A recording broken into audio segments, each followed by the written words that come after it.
Hello, everyone. Thanks for tuning in. My name is Dr. Donyall Dickey, and I'm the founder and chief executive officer of Educational Epiphany, one of America's fastest growing publishing and professional development companies. And I'm joined today by my two co-hosts, Richard Bork and Jerry Richardson. Hi, Doc. What's up, Doc? Well, I'm glad to be in this new podcast studio. I know. How's It's it so feel? nice. Feels great. It feels good. Yeah. Yeah. Feels good. It's like amazing to see all the things that we've accomplished in the back of us. Right. I mean, a lot of blood, sweat, tears went into these. Literally. Yes. They're not joking. Every word has a story behind it. Yeah, and we have a lot of folks to be grateful to. One group of which I'm going to mention right now, Scutch Media, Pete and Marnie Yep. over at Scutch Media. They're amazing. Amazing. Set this whole thing up. And because behind the scenes, you can't see everything they did to help us to get to this point. Yeah. The intricate detail, the sweat. Yeah, Yeah. yeah. So if you need a podcast studio, I want you to call Pete and Marnie at Scutch Media, Atlanta, Georgia. Okay, all right.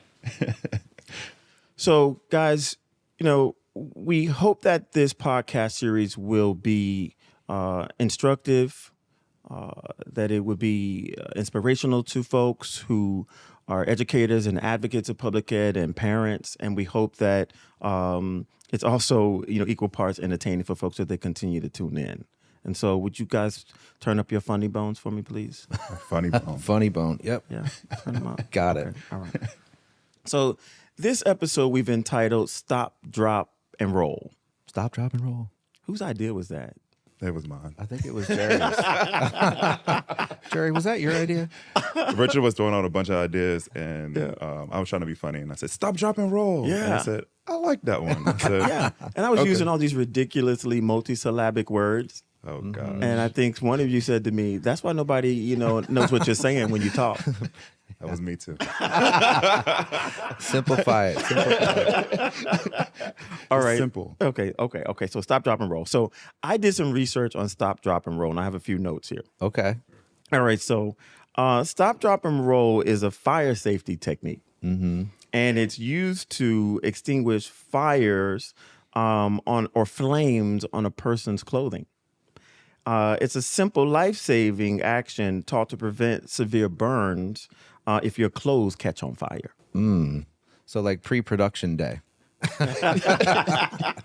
Going to press day. Yeah, or in my opinion, I think public education is on fire. Yeah, it is. It's all over the news. Every day you can't listen to any media in this country and not hear about the issues facing schools in America Sure. today. But I think it's our responsibility because we're on the inside of the firewall to identify some of those flames and help folks to put them out. Yes. So public ed is on fire. It is. And what I mean by that, it's in trouble. It is in trouble. It has been for a while. Yeah, for a long time. And, for years I was crying out on the, in the valley. I don't know if it's Moses or John the Baptist, but I was trying to tell people this thing is burning down. And so what I also found in the research was an explanation for stop, drop, and roll independently, right? Stop. Don't run if your clothes catch on fire. Right. Okay, all right. Number 2, drop. Get down on the ground and lie flat. Oof, that's hard to do when you're surrounded by chaos and you're on fire Stay and you're still. stressed. Stay still. Stay still. But there are implications, I think, for educators and advocates of public education in this definition of drop. Yeah, it's so hard to do in this society too, even just as a person like working or living in this country, like to stop and be still. Yeah. Yeah, because we suffer in public education from initiative overload. So I think stop is everybody stop. We're taking a Christmas tree approach to school improvement. It's throwing ornaments at a tree and hoping that something will stick. But staying still in chaos has its challenges because Yeah. most people mentally, you don't want to. You can't. You feel like you have to just keep going and try to push through. Yeah, but I think we continue to push through our like preparation for kids.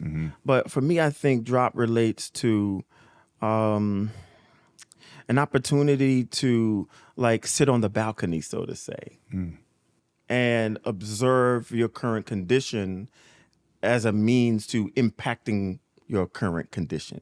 I think when I agree with that, Doc, because when you're still and you're more mindful about what's going on around you, Yeah. you start to learn things and see things that you wouldn't normally see or hear. Absolutely. Or pay attention to. All of Yeah. a sudden, like this clarity comes over you, Yeah. and then you start to really recognize actually what the issues are. Yeah, so that you can position yourself to resolve them. So the stop and the drop, they're very important. Okay. Now, and then the final one is roll. The advice here from the research that I found, roll over and over again and again to put the flames out. And I found this interesting. Cover your face with your hands to protect it. You know, the face, of course, is connected to the center of your own individual awareness. And so I think for me, covering one's face is, you know, sometimes I go places and folks will tell me, you know, we heard these great ideas from this group or that group, and we're taking it all in and we're trying to do it all at once. Yeah. And I think we have to protect what we take in an effort to protect the quality of our service to kids. Yeah, absolutely. It's an interesting perspective. Yeah. What do you think are the flames that are in education? We can't deny this. Something snapped in the American consciousness during the pandemic. Yeah. Like folks are different. And I don't know enough to know. I don't know enough about psychology or I don't know anthropology to know what snapped, but something is different. Yeah. That's like the world stopped.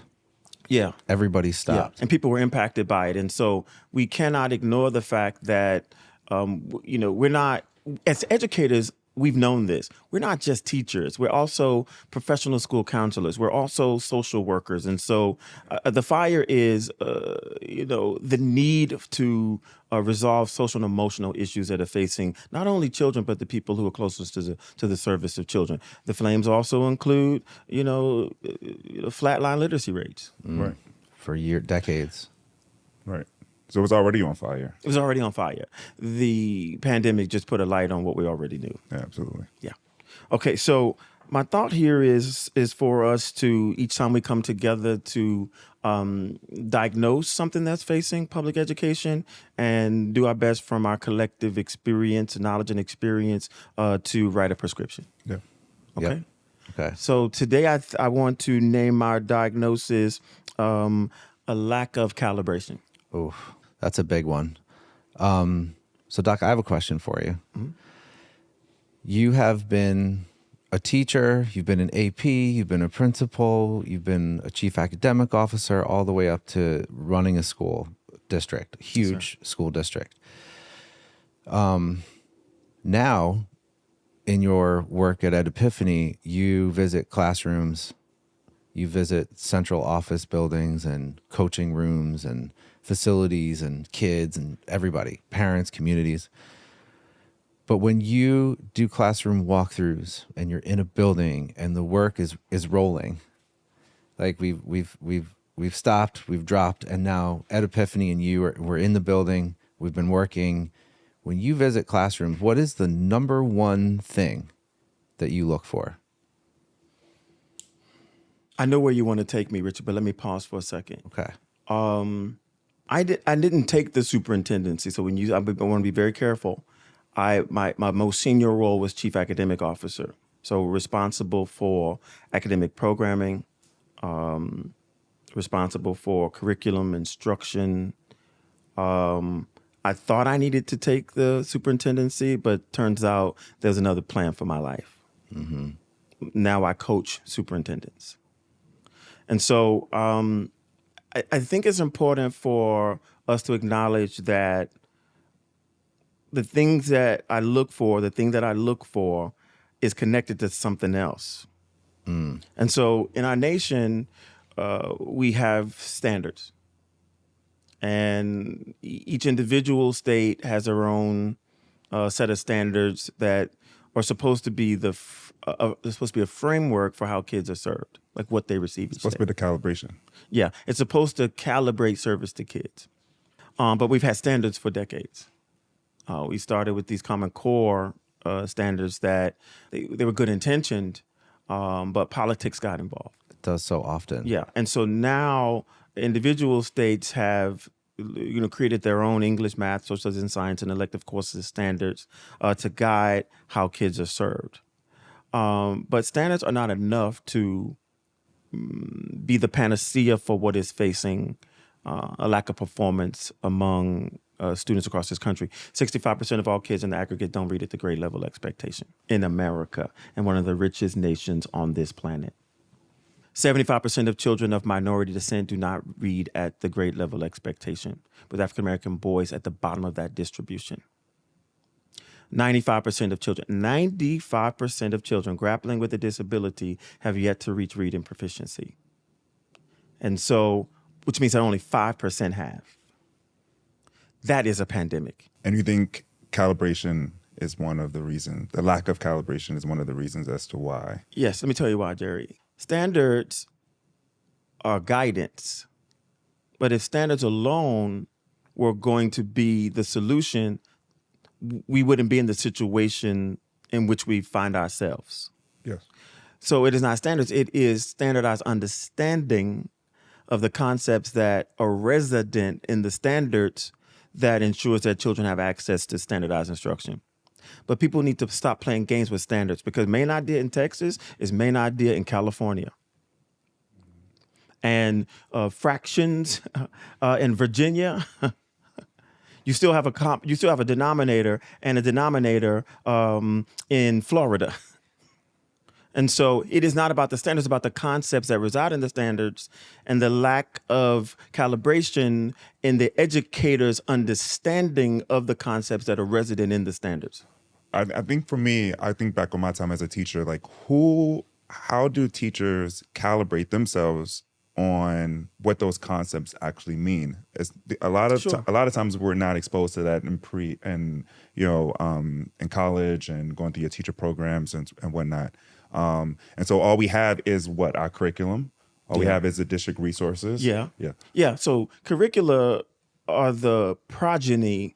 They're the offspring of standards. So here's a set of standards, and now here's a curriculum that should be the totality of the learning and assessment opportunities for kids, because this is what the state expects kids to know in a certain grade by a certain time. Right. And then, like, as a parent, you go to back to school night and they give these presentations and these PowerPoints for parents, and they say, well, we're going to teach the standards, and we're going to help your kid learn how to read by using these standards. And everyone in the room is like, what Yes, are they? but fine, make that announcement. But as long as, okay, kids go from one grade to the next. I'm getting ahead of myself, but I'm ready for your question almost.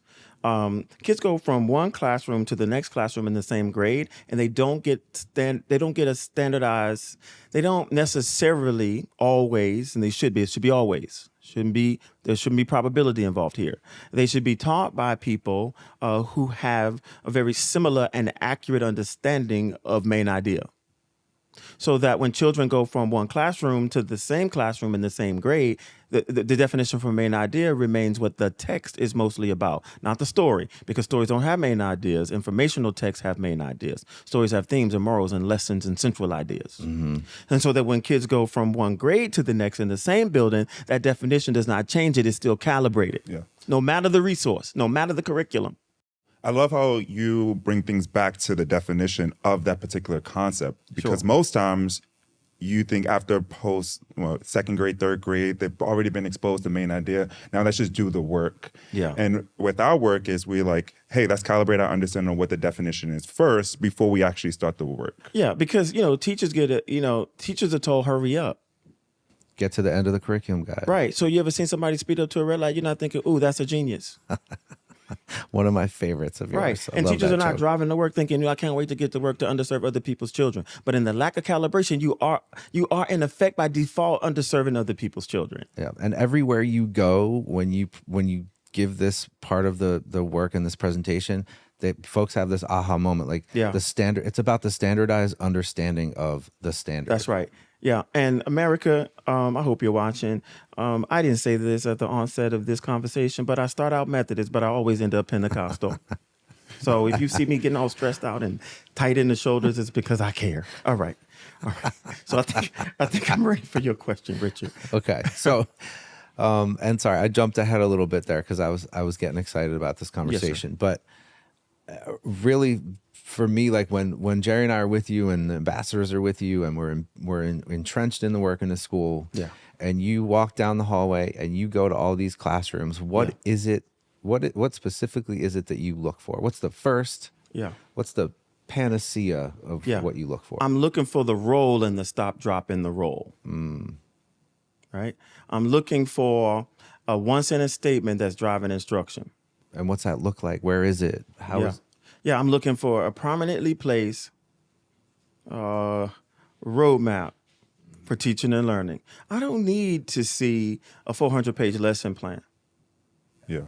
sitting on the corner of the desk in some kind of perfunctory, because of some perfunctory expectation. Yeah. I think one thing one thing that I experience a lot when working with folks is they buy into it. Okay, I understand performance-based objectives. Kids need to have that one sentence on the board as my roadmap. But then how do I make sure that it is worthy for consumption? How do I make sure that it's actually a performance-based objective? Yeah, you want it to be connected to a standard that we know will be assessed, but you don't want it to be a paragraph out of some state standard 400-page blah, blah, blah, blah, blah document, right? Yeah. You want it to be informed by the standards, but you want it to be something that's digestible not only by the adult who's planning and teaching consistent with it, but also by the student who's responsible for climbing up to it cognitively. And so let's say the standard says that kids have to identify key details and determine the theme of a text and determine the theme of a text. There's sometimes like a semicolon right there in the standard. It just says breathe. Right. Right. Connect the process of identifying key details to the process of determining the theme of the text. Right. And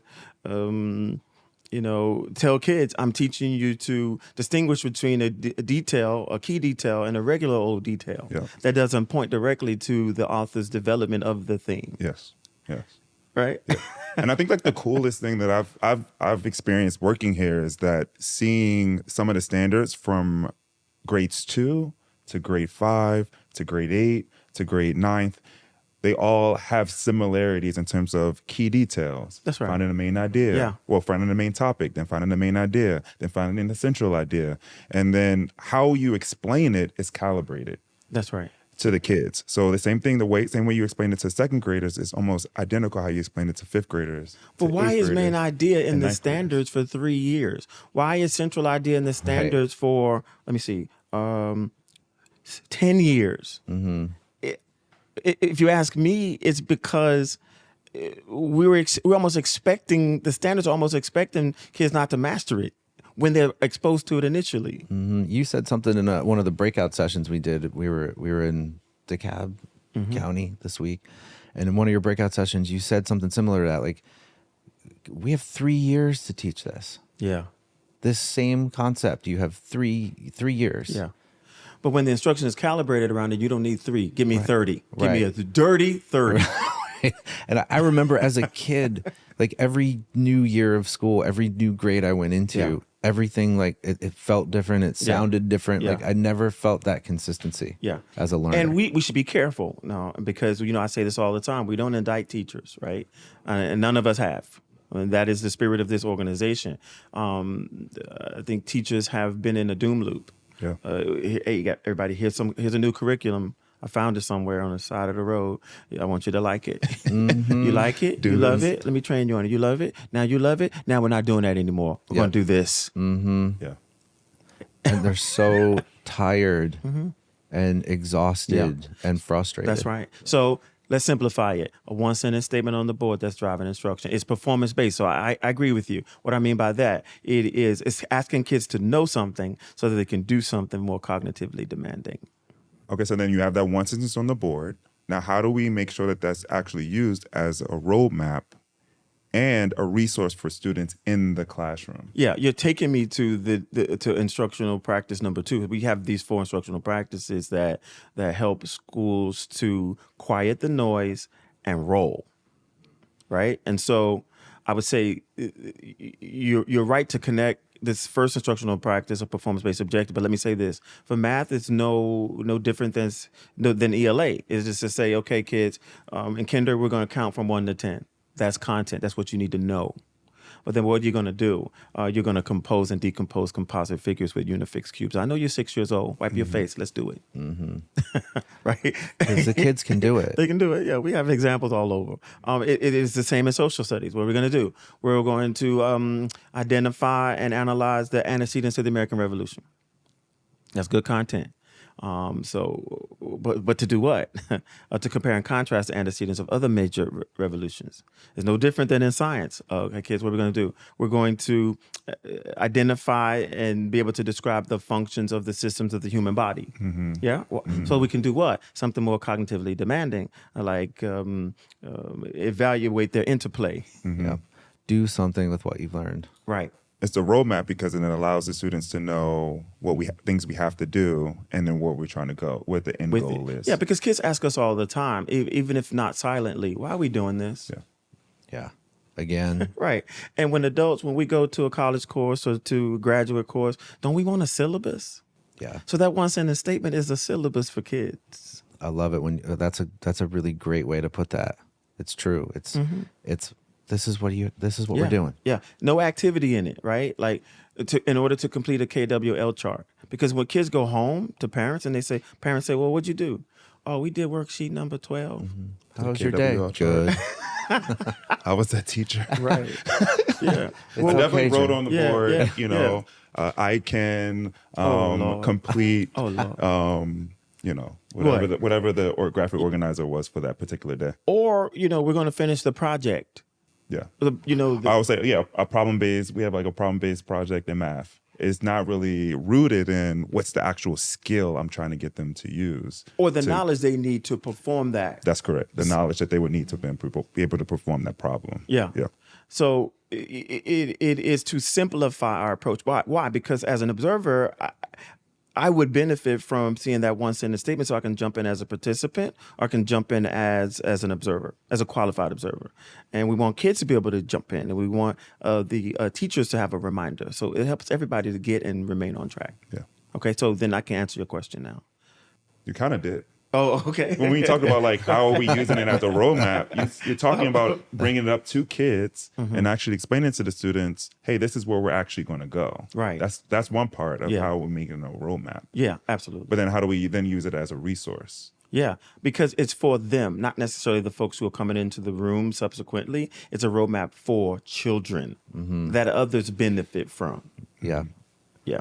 It's clarity. It's calibrated clarity Kids deserve that. across content areas. Yeah. Like I love when you talked about, because I was thinking that in my head as you were talking, like, how does this work in different subject areas and across grades? Yeah. And we make a mistake when we don't involve teachers of electives and what I call applied academics, because they have a role to play in school improvement as well. Because some kids only come to school because tech ed is their hook. Yes. Art is their hook.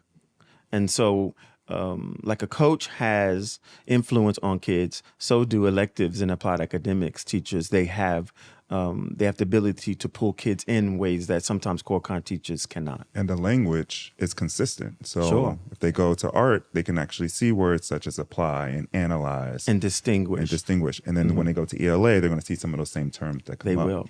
Yeah. Right. Because, what does determine mean? You're asking me to determine something. I don't know what that word is. Yeah. We met a kid, and we can move on to the second instructional practice, but we met a kid in Alabama.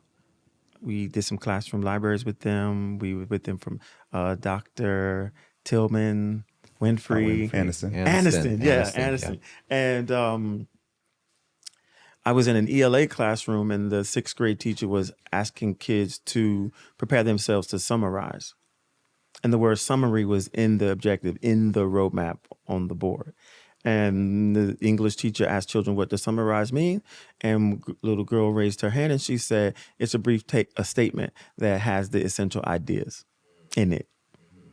I typically don't interrupt instruction when it's in motion, right? But I said to that kid, who taught you that? Mm-hmm.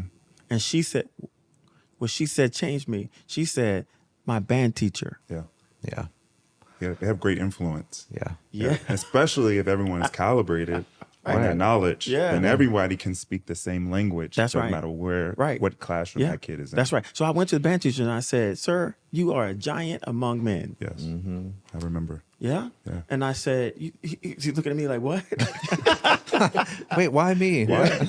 I said, I was in, I remember the kid's name at the time. It has escaped me now, but I said I was with, her in her ELA classroom, and she gave you credit for teaching her summarizing. He said, sir, in the PD you gave us professional learning, you gave us professional development. He said it made sense. Something clicked in my head. He said, I have a role to play too. Mm-hmm. I love that aha moment for a band instructor. That's right. Yeah. Okay. All right. Okay. So yes, we want to look for this one sentence statement that's driving instruction. Yes. You guys have another question for me? Or am I asking myself this one? Well, I was kind of building you up so that you could just take it and say like unfamiliar words. There's other ways to find unfamiliar. You gave me a. I was kept tossing it. Over. Okay. And I tried to pick it up, but then I tumbled over. All right. Yeah. I'm sorry. I'm dense sometimes. No, My but I fault. have something here. I think I have something here, Jared. Okay. Because I remember in our very first short episode when we were introducing the new studio and the revamp of the Epiphany Exchange, you asked Jerry and I questions, and one of the things you asked him about his experience being a teacher and how this work at Educational Epiphany helped him become a better, more informed, impactful teacher. And you said one word to him, and it was vocabulary. Yeah, which takes us to the second thing I look for when I visit classrooms. People, and I appreciate when people allow me into their classrooms, and I do my best to approach them and thank you for the opportunity to be there, because I'm literally walking into their office. Mm-hmm. That's their world. I learned that from you, that level of respect. How you want to go in and greet everybody, every person I interact with within the school building. That's right. Yeah. It takes Dr. Dickey 45 minutes to get to that class, to get just through the lobby of a school, because you Dr. say Dickey. hello. I didn't know you were here. No, but you were very intentional and respectful about what's going on in that building. That's right. From the front office all the way to the band room. And if you've not done those jobs or been responsible for folks who do those jobs, show some respect. Right. And if you have, show some respect. Right. Okay, so number 2, I think it's important for kids to, while folks are teaching whatever it is they're teaching, that kids are picking up new words. Yeah. So we call it here at Educational Epiphany a curriculum-driven opportunity for kids to pick up both general and domain-specific vocabulary. But what vocabulary? The vocabulary in the performance-based objective right on the board in a visible location. So if kids are going to be identifying key details, someone has to tell them what identify means. Mm-hmm. Well, I think someone has to check their individual understanding of identify and then tell them what it means if they need to know. Yeah. And that's been like a game changer for me as a teacher. I go in and do demonstration lessons as well with Dr. Dickey. And one thing the students say is like, I already know this word. Yeah. Okay. Yeah. Show me. Show me. Yeah. And what I've noticed is I've told this to kids, you cannot hide from me in your classroom. That's rich. Because I'm going to. That's rich. Yeah. That's rich. Yeah, I get it. Yeah. That's good. Yeah.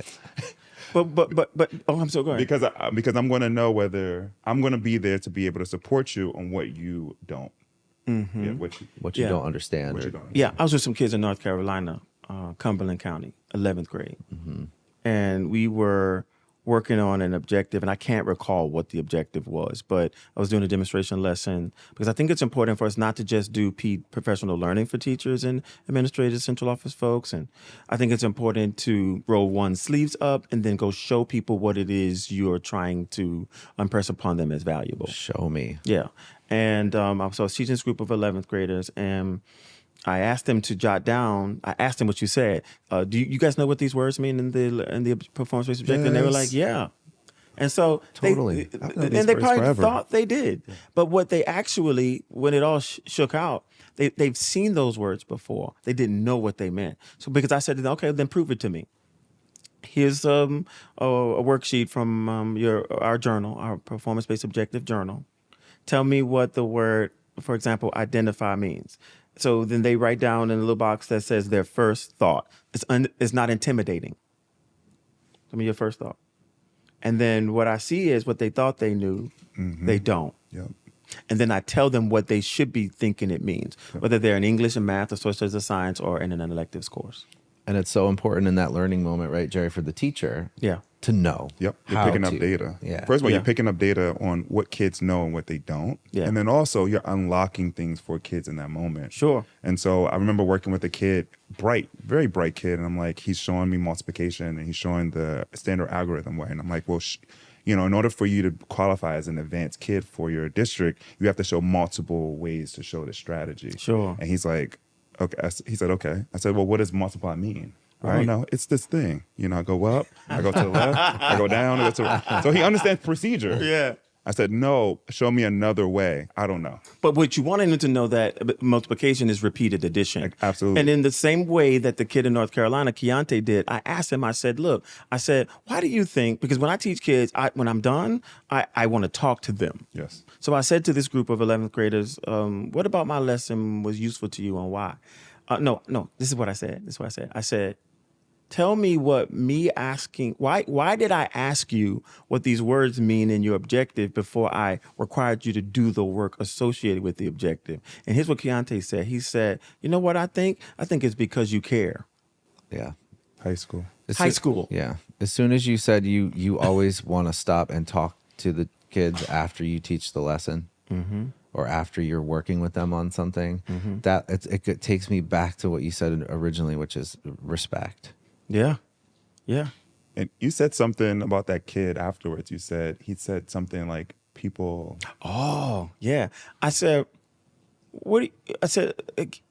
elaborate for me. I don't know if I use that exact word, but I said, what were you surprised by? And he said, nobody looks at what we write. Yeah.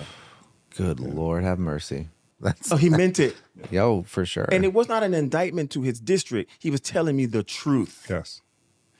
And giving that real-time data, real-time Yep. feedback. Yep. I see what you wrote. Good. Yep. You're on pace. Good job. Keep going. That's right. And then you have engagement, because people sometimes think that, I think erroneously, that they need some type of like student engagement program or resource or like some kind of tangible. But what engages kids is conceptual understanding. Confidence in Yeah. their understanding of a concept. So or- we can sit here and talk about the proliferation of nuclear weapons in North Korea, but guess what you're going to have to know?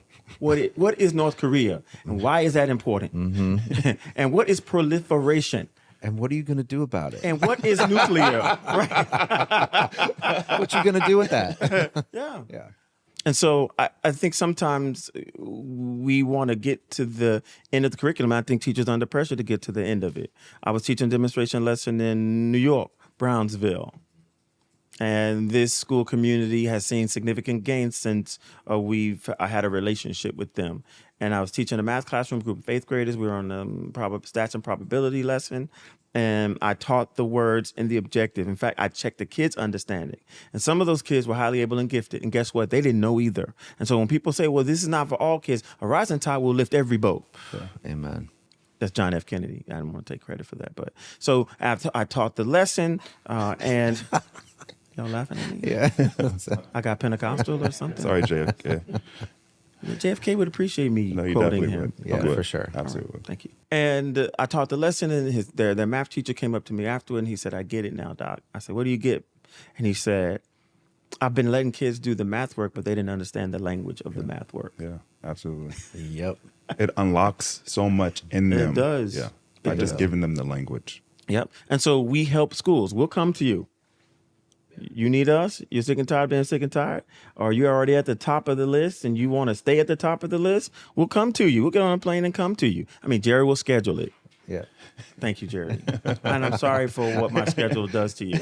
And I'm sorry for calling you at 3 o'clock in the morning. I'm saying it publicly, everybody. Jerry, I'm so sorry for calling you at 3 o'clock in the morning when I land somewhere and I have He's nowhere not to sorry. go. He's really not sorry. And the rental car actually- is not yeah, right. he actually And likes the people going. left the rental car agency. You mean I want to torture you because I'm out in some obscure place and you're in the comfort of home? Jerry, are you like underneath your 1,000 count cotton thread sheets right now, and I'm at an airport? That his mom bought for him, right? that's really the question. That's really my true resentment. His mom bought the thread count for him. She loves me. Well, at least Jerry puts the rental cars not in his name. Oh Like, yeah, so like, people yeah. call me when it does. Yeah, Richard, thank you. Yeah. Okay, what were we talking about, y'all? All right, so curriculum-driven academic opportunities. vocabulary, Oh yeah, opportunities. opportunities. But yeah, why do I say curriculum-driven opportunities? Because teachers don't need a checklist of things to do. Not another one. Have another one. So this is practices about making sure that while you're teaching whatever it is you're teaching, make sure kids understand the word you're using. Yeah. That's Right. all. Yeah. Yeah. And then so like all these great, we've got the objective, we're calibrated. Everybody's like, we're getting real-time feedback. We're learning the definitions of the terms that live inside of the standards. Yeah. And we're calibrated. Yeah. Right. We've got a little bit more clarity. Yes. So like, what's next? Yeah. What's next is releasing kids gradually. Yeah. From teacher Which- dependence, right? Which seems like an easy thing. So easy. Just let them, All right. Just let them go. let them go. Yeah. It's sort of like mama bird and baby bird in the nest. Oh. That's what comes to my mind. Okay. I was Yeah. thinking a bike, but okay. Oh, okay. A bike? Training wheels. Yes, learning how to ride a Oh, bike. okay. All right. So you're saying your parents didn't just push you out into traffic on your bicycle? They probably wanted to. But They thought about it. So no, okay. So let's use this. Let's use the bicycle analogy. That's Okay. good. All Okay. right. So children, when they understand what they're up to, they want independence with it. yeah. Think about a toddler. At some point, that toddler refuses help because they want to be independent. And so instruction is good for kids when it's characterized by them being released to independent responsibility. Yeah. But that independence responsibility is a result of some very calculated decisions on the part of the educator. And I was really thinking back on the gradual release of responsibility, and one of the 4 phases that comes to mind is the I do. Yeah. And typically, teachers, including myself, we understand like, oh, the I do is me showing and modeling the work, but it's such a dangerous and delicate phase. Yeah. Because you have to make sure that you're presenting information in a way that, one, that they can able to do on their own. Yeah. And then 2, I'm not going to take up too much space on this. And it's not When going you to be say a whole... I, you mean you as the teacher. Yeah, me as a teacher. Yeah, I'm not going to take too much time modeling this for 2 hours in order for students to be able to understand. And then I realized, hey, I don't have a lot of time. And now I have to now test them at the end of this. Yeah, but see, I think no one, one of the major issues that faces schools as evidenced by how teachers respond to this question, what's keeping you from getting kids where you want them to go, is they say time. Yeah, absolutely. And so none of us can create more time. I do think, though, that we misuse some of the time we do have. Yeah. Right. Time management is so hard no matter what you do. Yeah, but you I think you need less time on the back end when you do certain things on the front end. Absolutely. And so what are the things on the front end? Present students with a one-sentence statement that's driving instruction. We call it a performance-based objective. Some people call it an I can statement. I don't want to fight people because people like that. Those two words, I can. And some people write students will. Who cares? Right. Not worth the time. No, it's not right? worth the time. So, but it's a roadmap, and then we say to the kids, okay, now there's some words inside this objective. I'm going to check your individual understanding of it, and then now I'm gonna show you quickly what it is I want you to do eventually, independently. Yeah. Yeah. You're setting them up for success. Correct.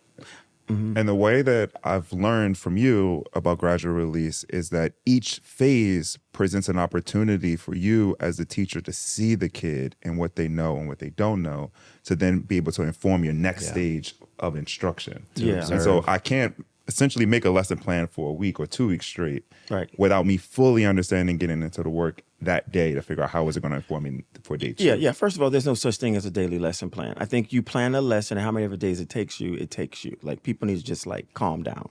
Okay. But I would say this, like the I do of the first phase of graduate release responsibility, it's not an assessment opportunity for the teacher. It's an opportunity for the teacher to set kids up to be assessed, which takes me to the second phase, which is a we do, which I think is largely misunderstood in America. Yeah.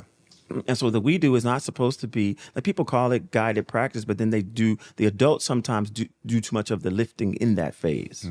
Yeah. They do the work. Yeah, the second phase is supposed to be, okay, kids, you do the work. I'm going to look over your shoulder, and let me see if you need me anymore.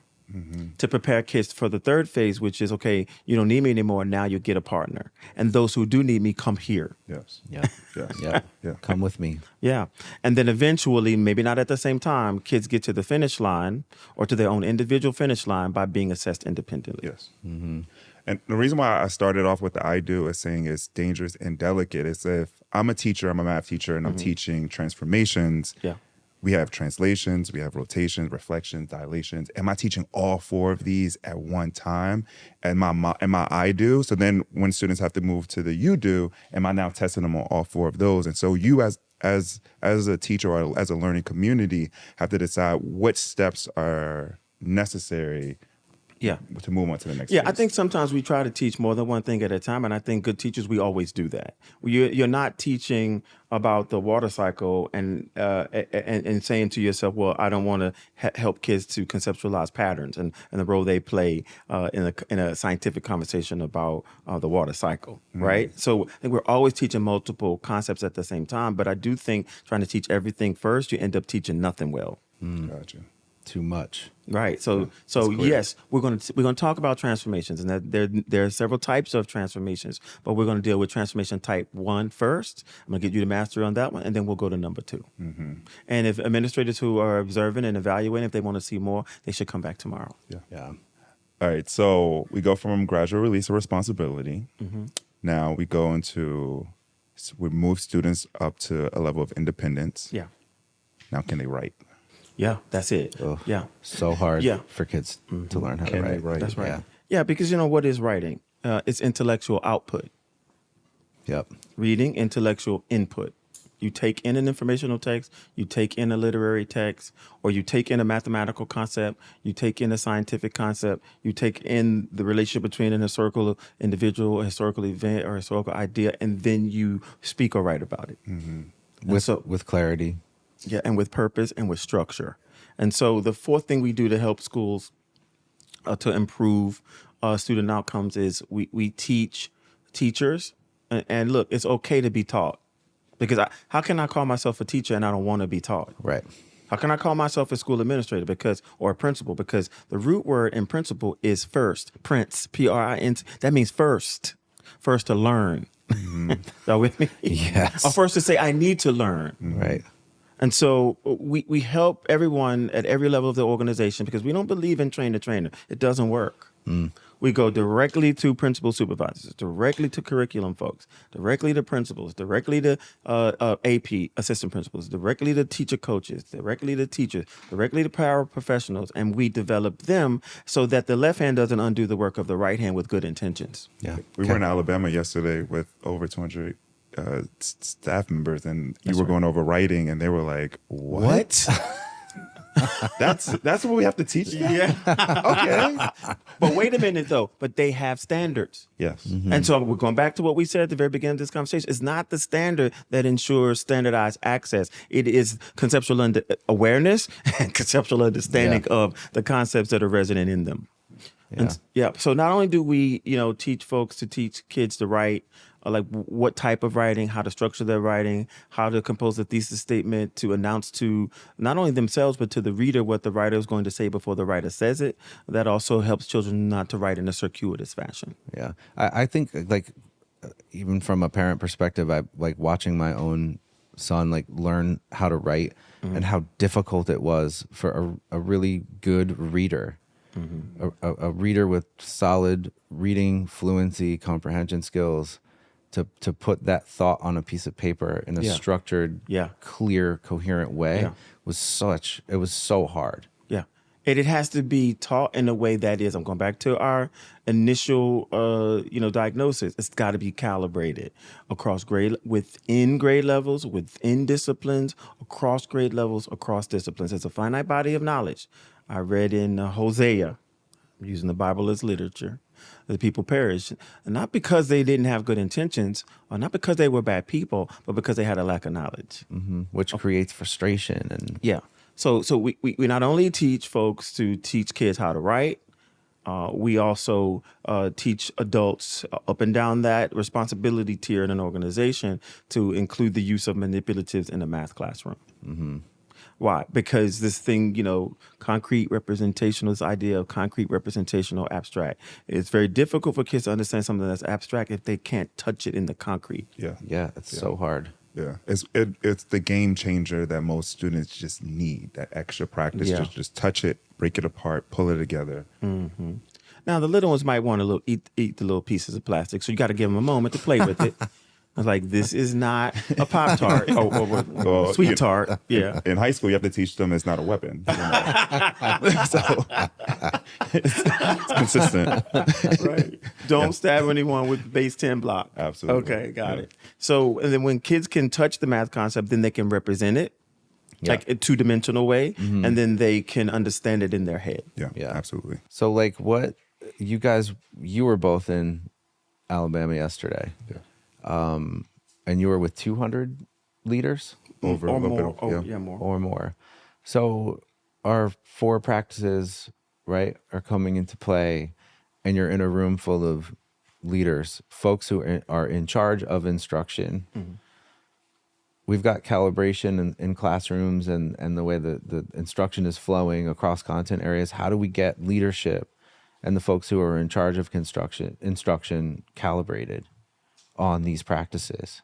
Yeah, well, I think one thing that I almost require is that every tier of the organization is present for the professional learning that they're asking us to do. And what is professional learning, Dr. Dickey? Yeah, well, I know what What's you're it doing. supposed to I do? know what you're doing. I know what you're doing. It's my favorite saying. Professional. I said it yesterday. Professional development is supposed to meet 2 expectations.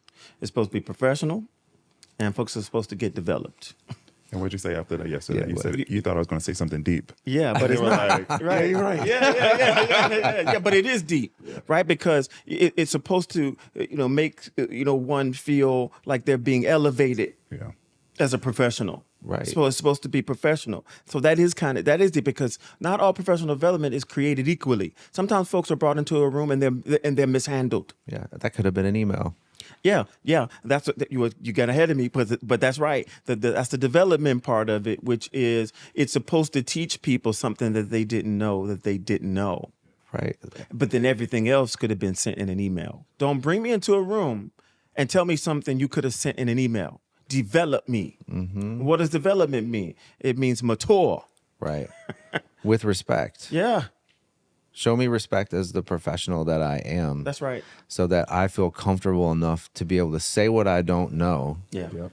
and learn from it. Yeah, and so to better answer your question, and maybe we can take it home. Folks who are responsible for school districts, if you haven't done that job, you have no idea what it's like. It is dangerous to lead, and people who have not led do not understand the dangers of leadership. Leadership is supposed to be an interpersonal waltz between the leadership and the followership. Should not be characterized by edicts. It should be characterized by calibrated collaboration. And so there are people who, seek to ruin people's career for sport. Yes, there are. And so let me tell you something. What goes around comes around. Every time. What a man soweth, that shall he also reap. Pastor Dickey. Yes, sir. Right. I'm sorry. I got Pentecostal. Pastor God Dickey. dang it. I got Pentecostal again. And so I had this lady say to me the other day, she said, I think you miss your calling. I really do think you should be like a mega church pastor. I said, ma'am, let me tell you something, ma'am. I said, thank you for that. I appreciate that. I said, I know this word. I just have a hard time living up to it. And so, no, you don't want me to be your pastor. But with all joking aside, how do you get leadership involved? You require them to be present. Because they may be asking folks to do things out of just what they were asked to do. And so everyone should be developed up and down that tier of leadership. Mm-hmm. I mean, you do that in our organization. Oh, you're so kind. Yeah. I mean, with Jerry and I and like our meetings, right? Like we always have to. Sorry.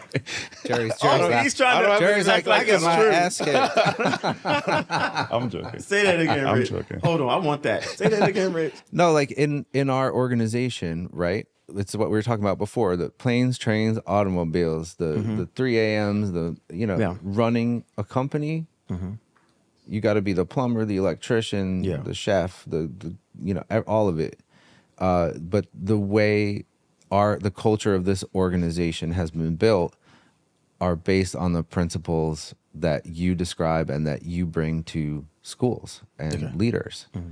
Because you lead with example, you do what you say you're going to do. Yes, sir. And that helps Jerry and I transfer that to our interactions with our partners.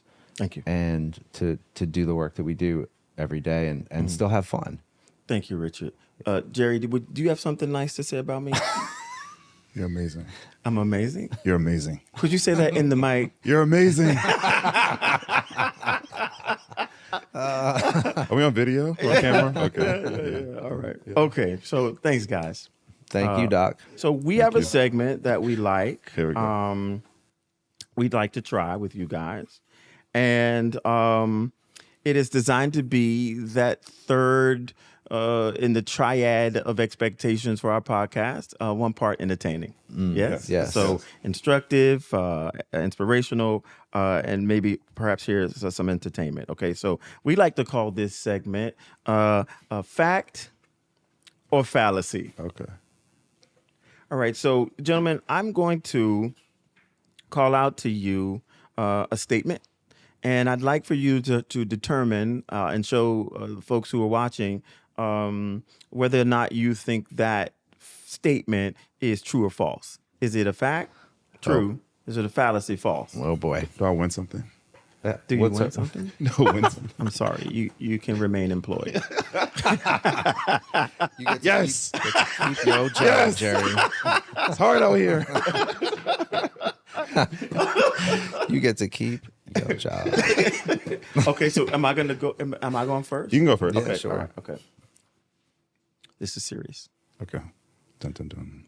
Phonics is the opposite of spelling.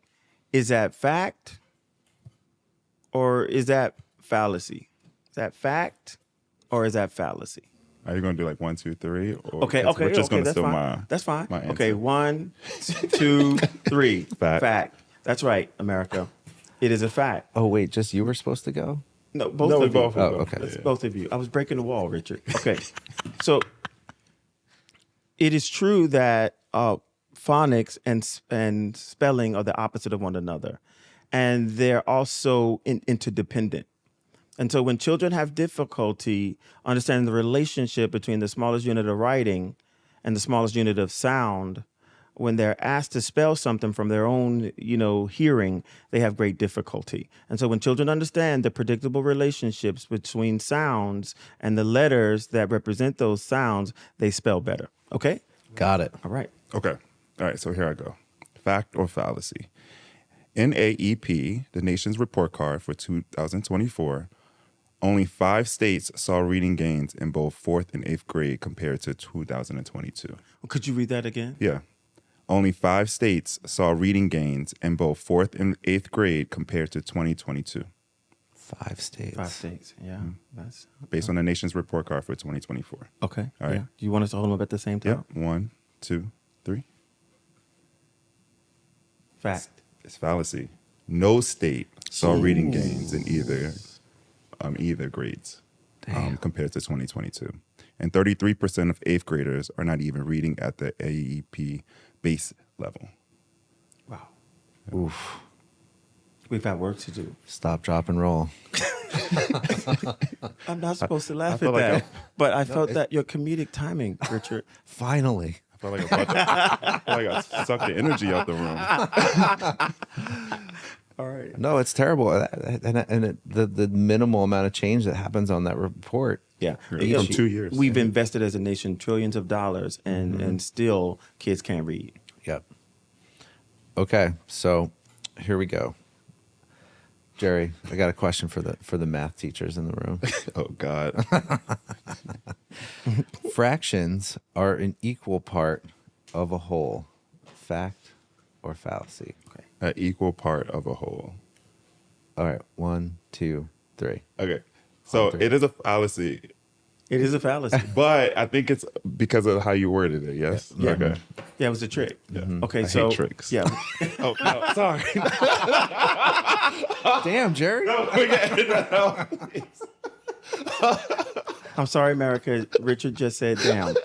Okay, he won't say it again. I won't Okay. ever again. All right, so it is a fallacy. Why is that? Why is it a fallacy? Because fractions are a part of a whole. They're not always equal in every situation. Yeah. Yep. Okay. All right. Do we do another one? Or are we good? We're good. We're good. Yeah. Okay. We hope you enjoyed, everybody, fact and fallacy. Yep. Fact or fallacy. Yes. Okay. All right. So, our hearts and minds clear, Hearts and minds are clear. Jerry? I'm just having a great time. but you got to go home. I'm going home. Oh, I'm going home. All right. So, are we at the time where we wrap it? Yeah. Yeah. Okay. All right. Time to go. So, Richard has these cards for me. So, here we go.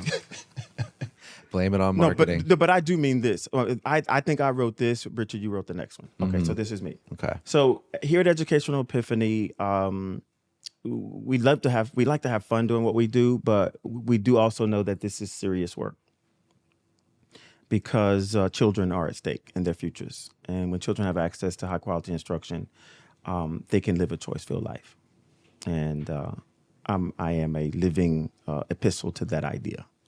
And so we want to publicly thank our team of hardworking and intelligent and creative folks who help us to present to you what we hope you perceive as a high-quality podcast experience. And so I want to thank Richard Bork, our Chief Marketing Officer. I want to thank Jerry Richardson, I saw a fact.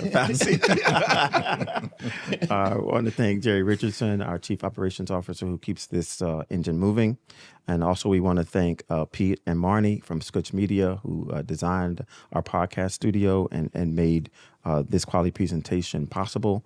We also want to thank Gina and Andrew in Florida at Tiger Lily, who will help us and have helped us to present this information in a very high level way. And so we also want to thank Clement Pierre, Media Solutions in New Jersey. And Lisa.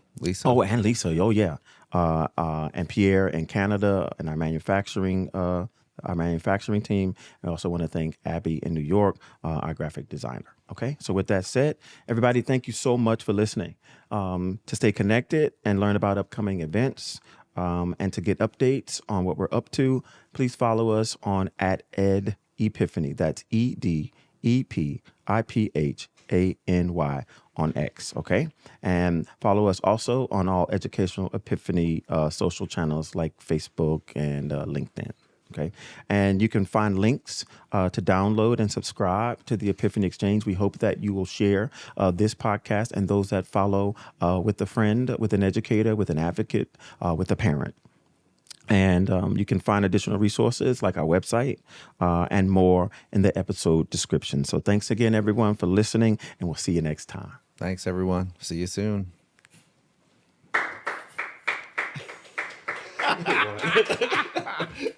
What I do now.